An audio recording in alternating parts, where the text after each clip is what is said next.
ઢાંટણાન hello friends, તો શું તમારે જાણવું છે કે હું ક્યાં જઈ રહી છું? તો ચાલો તમને આગળ બતાવું.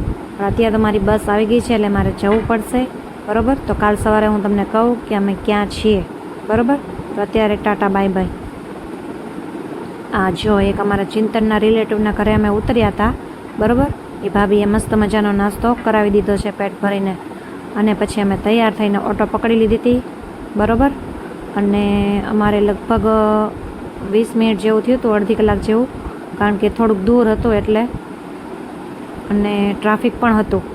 અને અમે ફાઇનલી પહોંચી ગયા છે. આ રિક્ષાની પાછળ દેખાય ને ઇન્ડોર સ્ટેડિયમ, ત્યાં જવાનું છે. તો ભાઈ હું અત્યારે છું સુરતમાં, રાજા રાની ફેશન શો 2025. યસ, ફાઇનલી હું આ દિવસની રાહ જોતી હતી, પહોંચી ગઈ. અને એટલી બધી એક્સાઇટેડ છું કે રાજા રાનીને તો કોણ ન ઓળખે, બરાબર? રાજા રાનીને તો બધા ઓળખતા જ હોય. તો ત્યાં અમે થોડાક ફોટા પાડ્યા અને પછી અંદર ગયા. આવી રીતે સ્કેનર બતાવવાનું હતું એટલે આપણને એન્ટ્રી બેલ્ટ આપી દે, બરાબર? અને મેં લીધી હતી સિલ્વર ટિકિટ.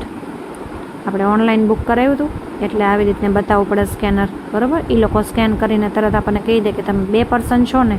તો હા ભાઈ, જો એક જણ મારા હસબન્ડ સામે ઊભા છે. પછી એ લોકો આપણને બેલ્ટ આપી દે. એ બેલ્ટને આપણે પહેરી લેવાનો છે હાથમાં, આવી રીતે જોઈ લો. રાજા રાનીનો બેલ્ટ પહેરાઈ ગયો છે, બરાબર?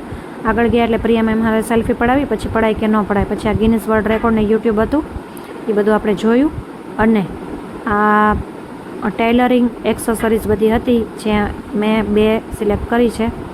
અને એક બીજો આવી રીતે મેન્સવેરનો બંડીદારી ફેશન હતો, બરાબર? મેન્સવેરનો મેં કીધું આપણે ખાલી કલેક્શન તો જોઈએ. તો ભાઈ બહુ સરસ કલેક્શન હતું, બહુ મસ્ત મેન્સવેરમાં તે. અને પછી આ ગેટ ખુલ્યો ને એટલે માણસો બધું ભાગ્યું. જો ગળદી કેટલી બધી છે. હું પણ એટલી બધી એક્સાઇટેડ હતી. ફાઇનલી આ દિવસ આવી ગયો મારો કે પ્રિયા મેમને મળશું અને રિયલમાં જોશું એને. પણ એમ કંઈ વારો આવે જો પાછી ભીડ થઈ ગયો, કારણ કે આવી રીતે હાથમાં સિમ્બોલે માર્યા હતા. બેલ્ટ તો પહેર્યો હતો પણ હાથમાં સિમ્બોલ માર્યા હતા. હવે બીજું બધું હું તમને નેક્સ્ટ વિડીયોમાં બતાવીશ. બાય.